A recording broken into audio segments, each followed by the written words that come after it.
ಈ ನಡುವೆ ಕೇಂದ್ರ ರಕ್ಷಣಾ ಸಚಿವ ರಾಜನಾಥ್ ಸಿಂಗ್ ಅವರು ಇವತ್ತು LOCಗೆ ಭೇಟಿ ಕೊಡ್ತಕ್ಕಂಥ ಸಾಧ್ಯತೆ ಇದೆ. ಭಾರತ ಪಾಕಿಸ್ತಾನ ಮಧ್ಯೆ ಕದನ ವಿರಾಮ ಆಗಿದೆ.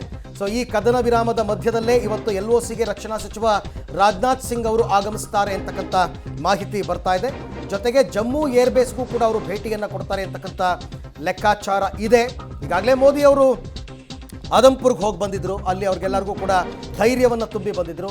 ರಕ್ಷಣಾ ಸಚಿವರಾಗಿ ಈಗ ಇವರು ಕೂಡ LOCಗೆ ಅದು ಏನು LOCಗೆ ಭೇಟಿ ಕೊಡ್ತಾ ಇದ್ದಾರೆ. ಅಂದರೆ ಇದು ಒಂದು ಒಂದು ಒಂದು ಮೆಸೇಜ್ ಎಲ್ರಿಗೂ ಏನಂತಂದರೆ LOC ಈಗ ಸದ್ಯಕ್ಕೆ ಶಾಂತವಾಗಿದೆ, ಸುರಕ್ಷಿತವಾಗಿದೆ, ಯಾವುದೇ ಕದನ ವಿರಾಮ ಉಲ್ಲಂಘನೆಯಾಗಿಲ್ಲ, ಪಾಕಿಸ್ತಾನದಿಂದ ಅಪ್ರಚೋದಿತ ದಾಳಿ ನಡೀತಾ ಇಲ್ಲ, ನಾನೇ ಬಂದಿದ್ದೀನಿ ನೋಡಿ ಅಂತ ತೋರಿಸ್ಕೊಳ್ಳೋದಕ್ಕೆ ಒಂದು ಮೆಸೇಜ್ ಕೊಡಬೇಕಲ್ಲ ಎಲ್ರಿಗೂ ಕೂಡ.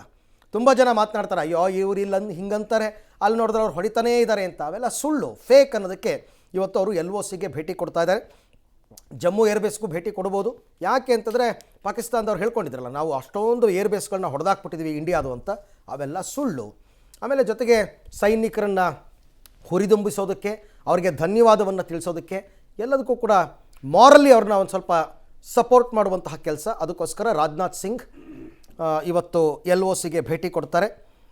ಆಪರೇಷನ್ ಸಿಂಧೂರದ ಬಳಿಕ ಅವರು ಮೊದಲ ಬಾರಿಗೆ ವಿಸಿಟ್ ಮಾಡ್ತಾ ಇದ್ದಾರೆ ಜಮ್ಮು ಕಾಶ್ಮೀರಕ್ಕೆ.